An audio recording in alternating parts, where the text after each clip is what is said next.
Tarik prayoko dario dueno mara uchiel ganario prayoko dabit nyakuram gajuanga geno mara enirio makare machina henya chendo endatil odembone mar Jumapil en higa achiel nyakwaramogi nyakane wechego mag ng'anye pacho kae bag girawere mag Gen Z kadhonde mag ng'anyo makamago pod chando piny Kenya kawuono kabende rawere go bago chano bago ng'anyo makamano kendo tarik prayoko dabich mano mar rapar kata kamano ntiere kwa nyakuram gajuanga mar mondo omige tim ng'anyo makama kagitiyo kanyakla gi obila wenge koro ng'ioni to ng'anyo ne bro bedo nade mae twak ma George Batidi bedo gi Brand Midio man jagoro maduong' YFK mako uko coordinator maduol ma jopurre kachiel kod Victor Ogalo ma en janon siasa gidhi ng'ioni to ere gimonjo bed ni timo nyakuram gajuang en twak monjo bed ni bede kin sirikal girawere koso dwaro margi en mane mano bie twak maratil gi George Baito mokwongo wacha Weche Manyien kaka pila roko pachi lai marote machuok kenari adeka uchiel nono kabino antie live Facebook Ramogi TV ke iwima eskachiel gi Ramogi TV Kenya mbui mar YouTube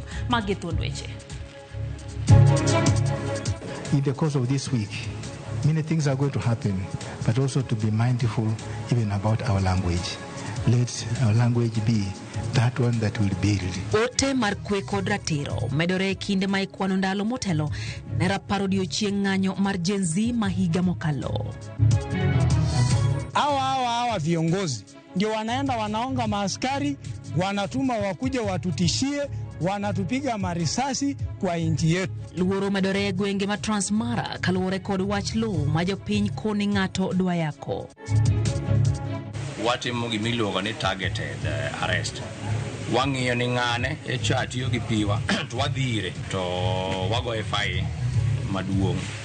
Fine migoyo jika maximum en 100,000. Kambi pi ma Migori Miwasko ochaka pedha mar tieko timbe mag tudo pi e tok chik.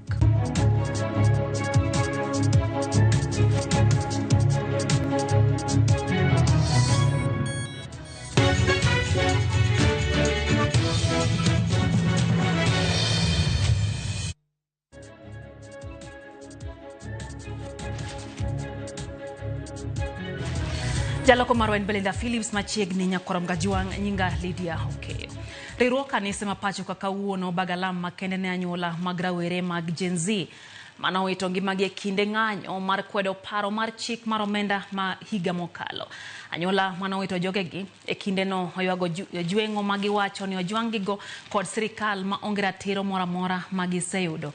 Ka jodolo to nyiso oganda mondo mi omed kwedo gigo ma ok ni kare magitimore kinde ma jadolo mar Kopere Philip Anyolo kwa kwe ratiro kod arita makare ne oganda jo Kenya e kinde ma gichwalo duondgi e wi weche ma ok dhi kare pacho kae.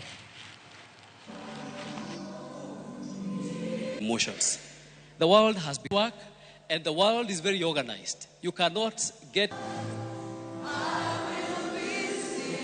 that we lose our voice and purpose. And if we do that, we leave the people who are weak alone. Allow me to say this to the people of God.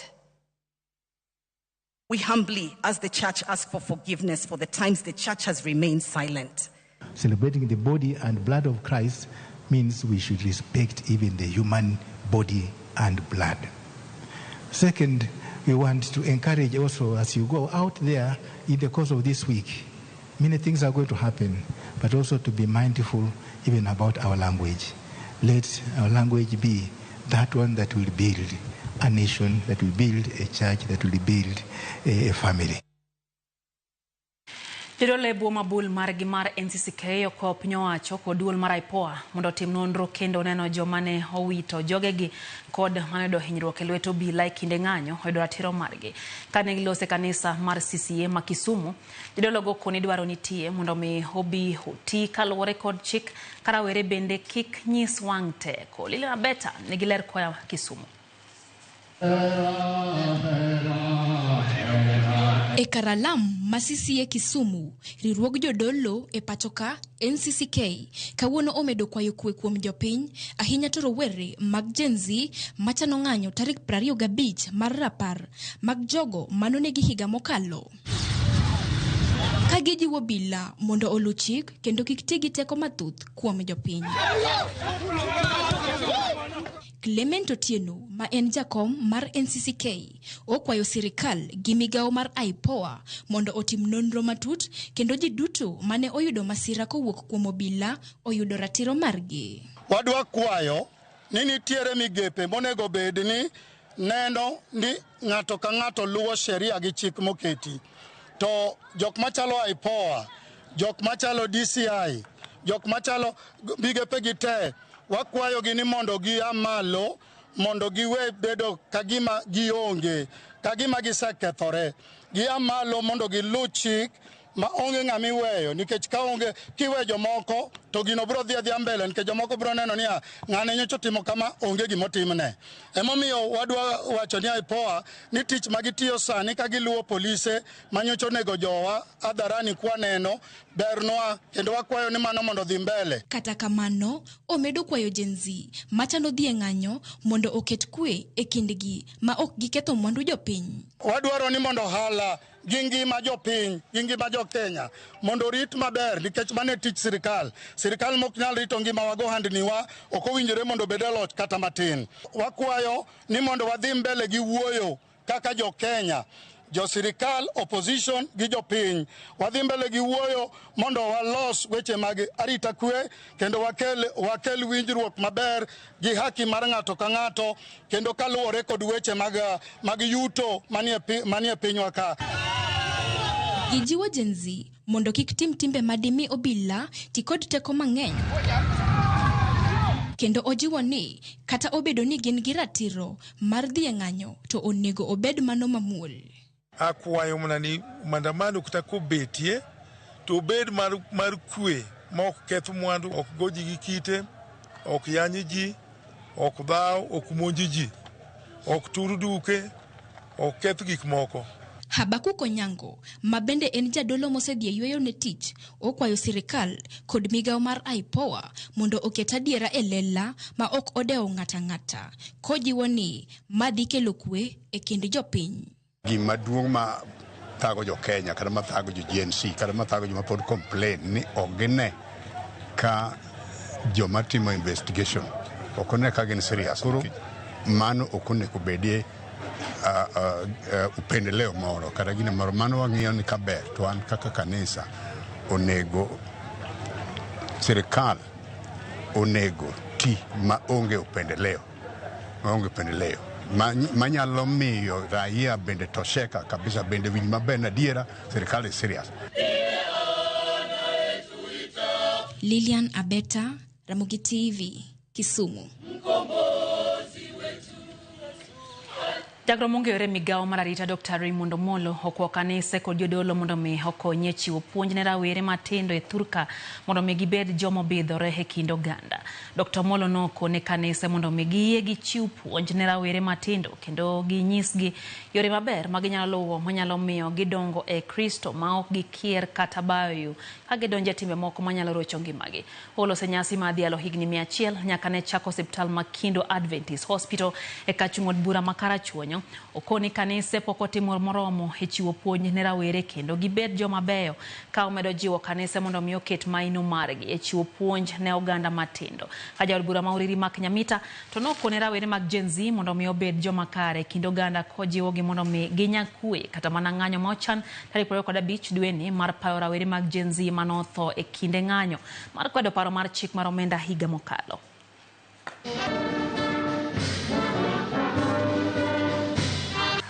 We must positively impact society. We must continue to bring our young ones closer to the Lord.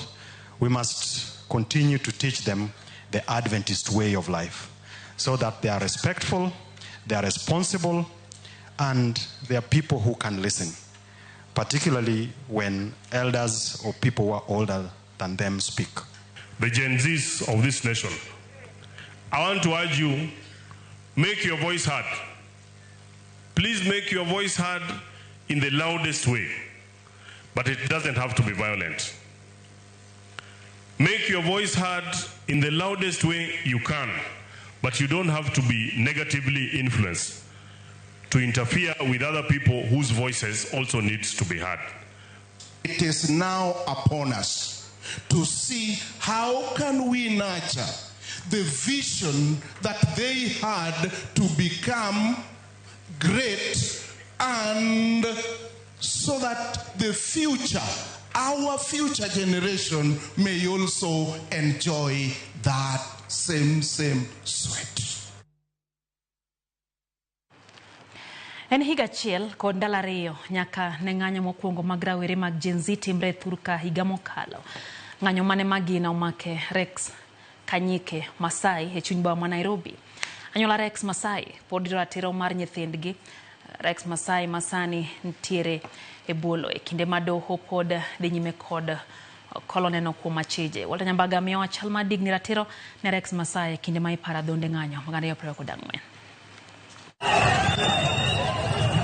Chieng' tich ang'wen tarik 20 dwe mar auchiel higa mar 2024 e kinde mane piny otwere kaachiel kuom yawuoyi mane onyiedhore oko mar ng'anyo moting'o Rex Masai.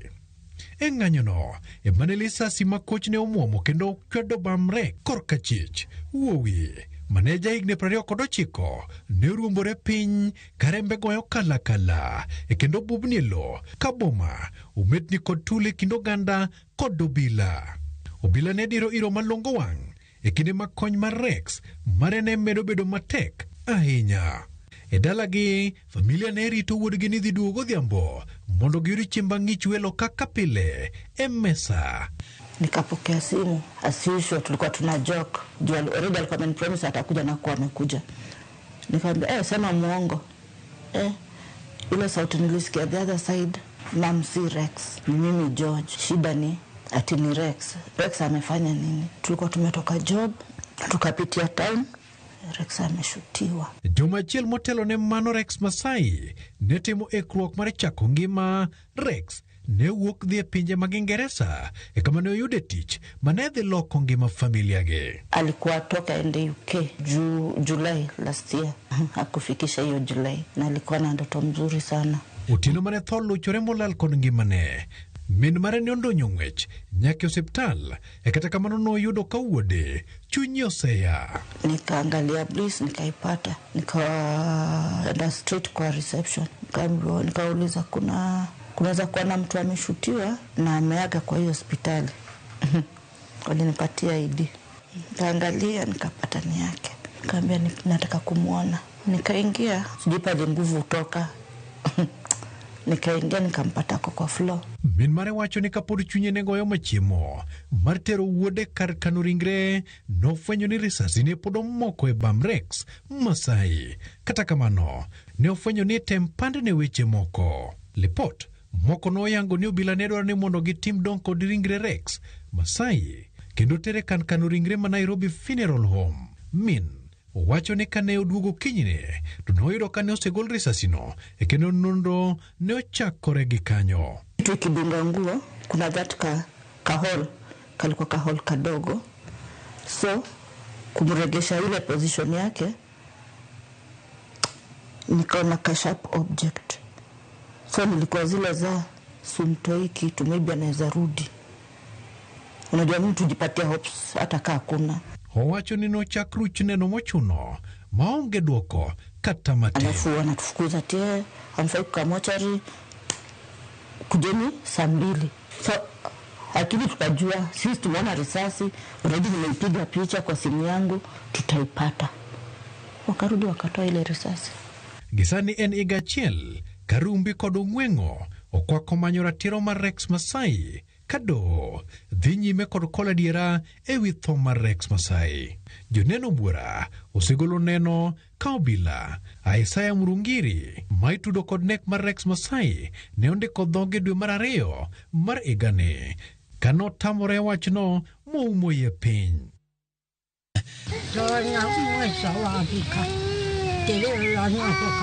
Tich abich mokalo, nyasi mar rapar mar Rex Masai ne otime dalagi kage paro wuodgi e kaunti ma Machakos. Nono mar doho to pod dhi nyime ka familia mar Rex Masai dwaro ratiro.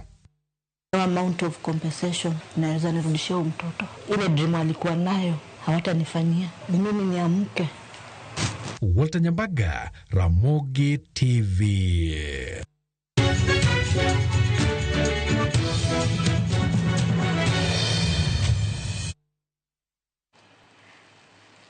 Lura podo kwa kuchunjo gweng ma Kiringani Group Ranch, Transmara South, kaluwore gi chich ni nitie jal moro magato ya kolop gi mara moe kamia beach. Lobno mantiere machiegni kod kara rito le mag bunge ma Mara. En mano makoro jopiny osingo chiwo ne arita gi tekre gi duto kaka yoneno ni ok oyake. Cleophas Oloch ntiere kod ler. Wadonjo e gweng ma Imbolot, mae ok en mana gweng. Duond winy mayuak kod yamo makudho mayom. Umo mirima kod arita ma itimo kae otieno mangima. Ei lum kod alwora mokwe kama. Mae en pap maramen. Lweny malich ma igoka. En lweny mapek mana kaka ming'ade kok punda. Mirima jaidhoga kae. Kabende, geno koro duono. Geno maduono ni biro kaluwore gi dwaro mag jok moko mapoko yangi makaluwore kod jogweng. Nitiere gi paro mano mar uso lobno malachne romo heka 500. Lo ma jogwengno wacho ni nowenegi kod kweregi ni tieng' mabiro. Kinda kod gige lwenye magimanore godo kagisingo mar rito lobno magiwacho ni achudhe ok bi kawo ngang'. Emmanuel Moseka en rawera marito lobni kendo nyiso kaka gisedhache chenro no mangima. Na walipotenga walitenga kwa sababu ya community kwa ujumla, lakini watu wachache ambaye ni wazee wakubwa ama ni brokers ama ni viongozi ambaye wamekuwa viongozi wa nchi yetu, wakaja wakanyakua, wakaenda kuibadilisha title, wakaibadilisha majina, wakaibadilisha iwe ya watu 7. Hawa viongozi ndio wanaenda wanaonga maaskari, wanatuma wakuje watutishie, wanatupiga marisasi kwa nchi yetu. Na kwa sababu ya hiyo, tukiwauliza muka hapa kwa sababu ya oda ya nani, wanasema hiyo sio maswali mnatuuliza.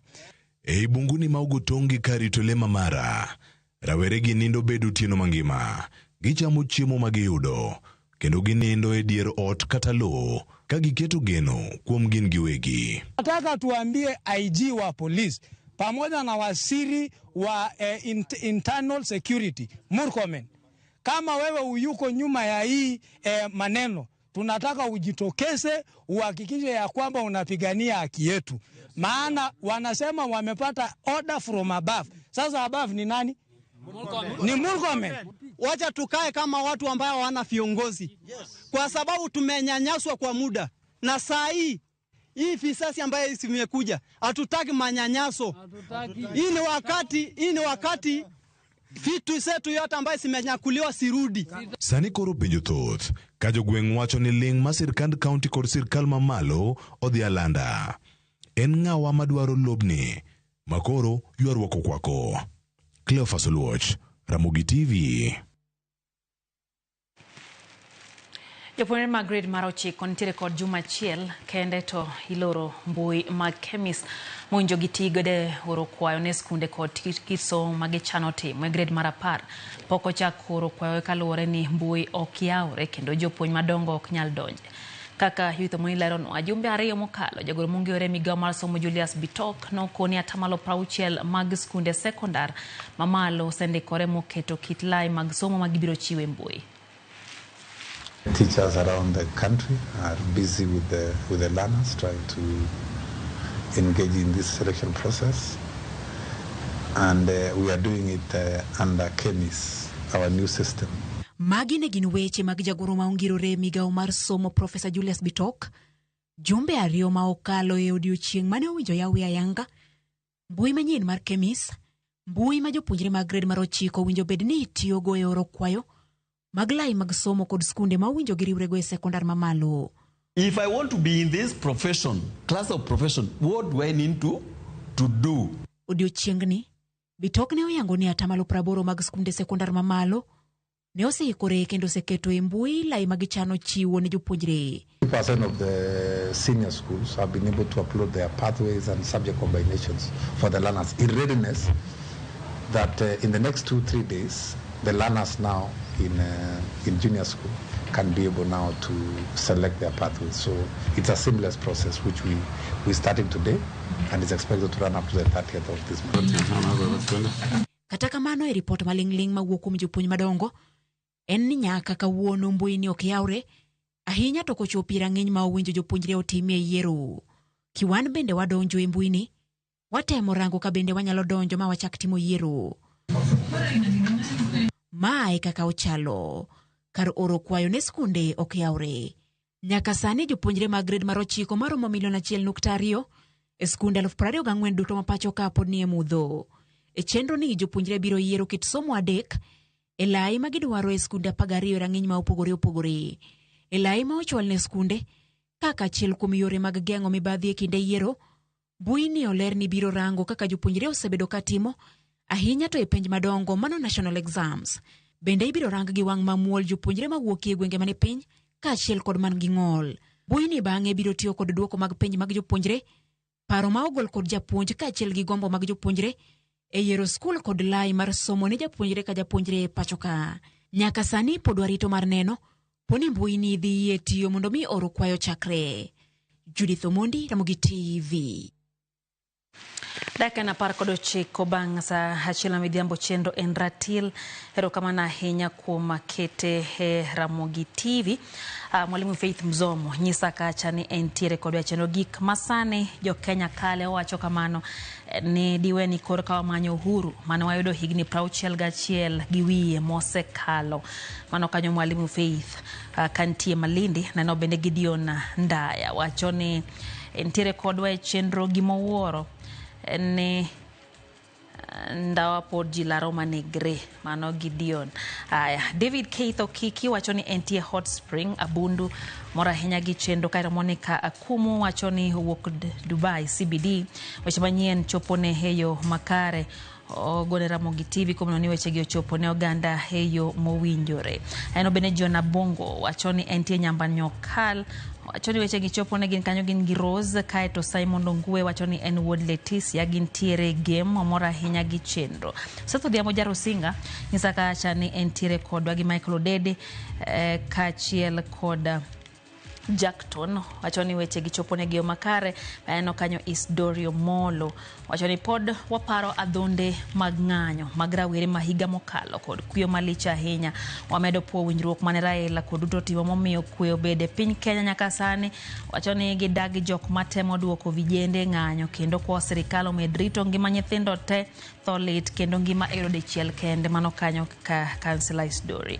No bende Obila Shemotho wacho kacha ni en nodongo ka luor ne ni malo mapek. Janyuol mora nyalo rodhi kitimo makosa kiwacho na janyuol tiyudo gocho kendo. Opogore gi oganda mag Gen Z masani kanisa bethoth gi sani ok gidhiye. Mano kanyo ote mara Obila Shem kaeto wacho ni nosiro Dr. Raymond Omolo hotem okony rawere kanisa osedok chien ahinya jiwo chunje gi luor kama ne ji odake. Oyo matinya korom ga juang' chenro endatil kikidi mabor.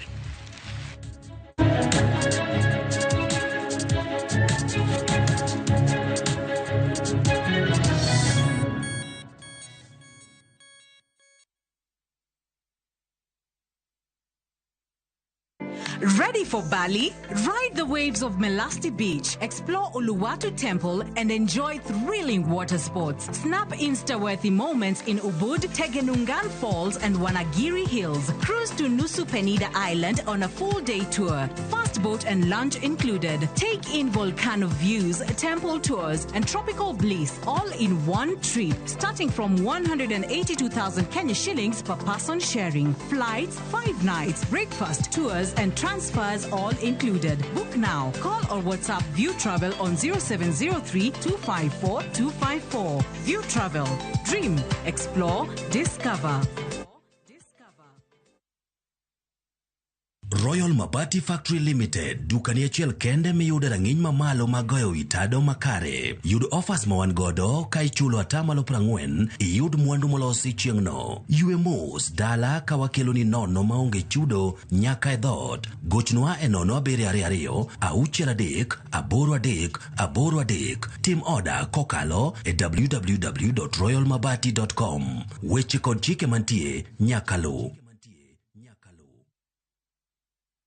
Who do you trust with your precious ones? Who do you trust to drop your kids to and from school? Who do you trust with all your packages? Who do you trust to get you to work, airport, or to that late night plan? Wigo. Introducing Wigo, your trusted ride. The ride with the most reliable, verified, efficient, and transparent drivers. With fabulous cashback incentives for passengers, each trip on Wigo feels like an upgrade. Download Wigo from Play Store or App Store or SMS Wigo to 20425 and ride with confidence. Wigo, let's go.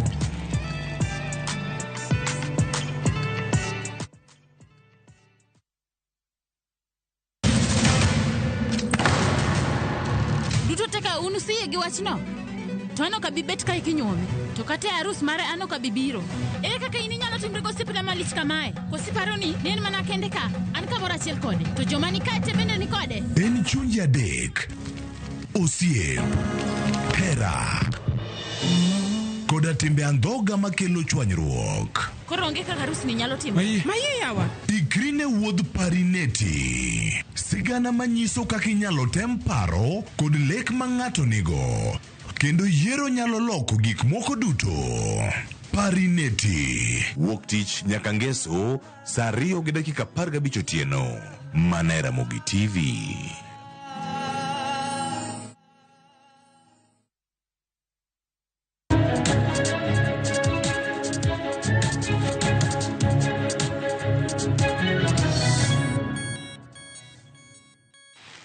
Machiegni kendo nyakwara mga juang chenro endatil wadhi mbele gi weche manyien.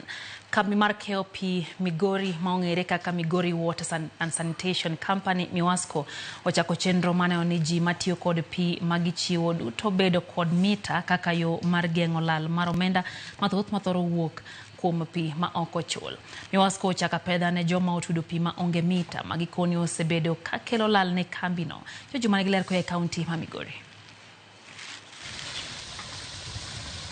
Report mar kamiti mochinono kaka omenda jopiny tiyo godo maonge ka public account en investment committee mar Bruma Migori. Report manogol higa mar 2014 ne oyango ni kambi KOP mar Migori Water and Sanitation Company kata Miwasco ne owito omenda mar $16.2 kuom pi magichiwo tok chul e higa mar 2012 maidendo kaka non-revenue water. Report ne oyango ni 48% mag pi mane oke kod kambini ok ne ochul gino mane okelo lal mathoth ne kambini. Tend kambini ma Miwasco wacho ni nyaka sani giseduoko pi malal nyaka 43% mabende to pod nitie malo. Sure that all our customers are metered. We are having a campaign where we want to do 100% metering. This will help us in knowing how much water we are distributing. We want to know the billing that we are doing. Kalure kod chike mogol kod bad migaono mangi weche mag pi e pacho kae. Water Service Regulatory Authority kata WASREB kembe mag pi ok onego wit pi malo 25 madhongere dendo kaka lawebo non-revenue water. Pi mathoth malal ma kambini ma Miwasco ositudi kod kuo mag pi jogo matiyo kod pi to onge mita manyiso pi magitiyo godo kod midhiero mamoko mabende koro kwako dak e pi maroyani. Marwa mar pi en system machon. Koro wan gi pipes machon masiko barore kendo chwero pi. Koro mano chando wa ahinya. Maduong' masani thago wa en intake kama pi donjo godo mwatiyo godo. Osiko kethore. Ma dwe maro aboro kata dwe maro chik idhi lose mondo koro wabed gi pi madonjo seche te. Kata sani nyocha ineno kwa nyiso jowa ni pi samoro ok bibedo ma regular. E okang' mane kambini ok owito omenda ma osebed ka ikelo kod gik mopogore opogore ma oting'o mitas komok ti kod jogo eko mabende do pi to kotudgi kod mita. Kambi mar KOP mar Miwasco oyudo mitas mag pi maromo 3,514 manyien kawu kuom bad migaono mar piny owacho maonge ka Victoria South Water Works. Nitiere jok mano connect ne gi pi no chom ne gi pi higni kata 10 mokalo to gin gi mita matiyo ok ti. Koro wakelo ne gi mita maber manyasani ma gibro tiyo godo mabro konyowa mondo wang'e billing mwatimo. Director mag kambi KOP ni ma Miwasco Sam Nyandiga wacho ni nyaka sani gintie kod ji maromo 2,000 ma otudi kod pi to onge mita kabe nitiere kwan mathoth mantie kod mitas tok ti gino mosemiyo kambini ok choko omenda maromre kod pi magisibiro ka gichiwo. Wang'iyo ni joma onge mita kae e Miwasco ka gin karibu ji 2,000. Koro jogi kwarwako negi meters te to wabro ng'iyo ni to koro wabro yudo pesa in the first month and the second month, but wang'eyo ni kwa timo mano to revenue marwa dhi malo. Tend kambi ni Mami Wasco bende wacho ni pod gidhi nyime kod kedo kod midhiero kaka kuono mar pi mabende osimiyo kambi mar pi wito mende mathoth. Chiwo ng'uono gima noluongo ni amnesty ne jogewa. Amnesty noyudo dhano manobiro mowach ne gin yande gitiyo gi pi to ok gichul. Then bang'e no wasebedo kwatimo crackdown. Koro after every 2 weeks watimo gimiluongo ni targeted arrest.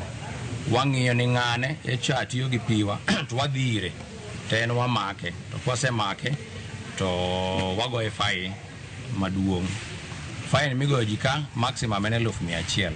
To waseng'iyo jogewagi nwasemako ji madhi karibu 8. Nyaka sani ji maromo 600 otudi kod pi e kaunti ma Migori. Kata kamano kuom kwanne mana maromo 500 kende ema chulo pi e dwe ka dwe. George Juma, Ramogi TV, Migori.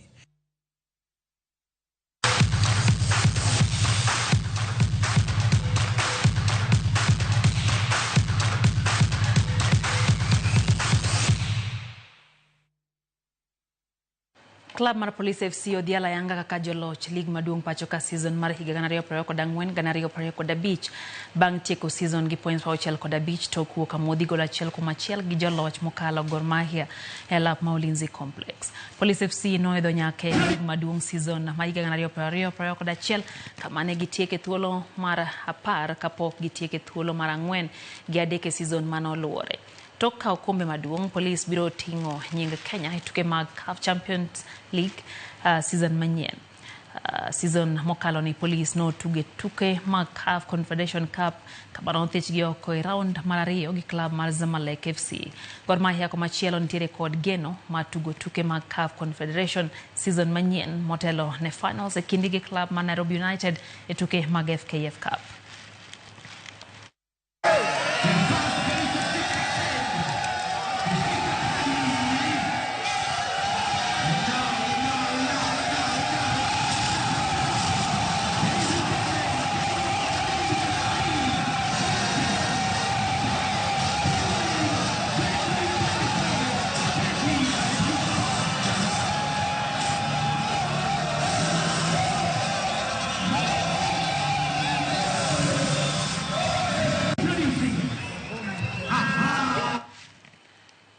Club mar Borussia Dortmund no wuok chien kendo lo club mar Mamelodi Sundowns gonde 4-3 e tuke mag Club World Cup madhi nyime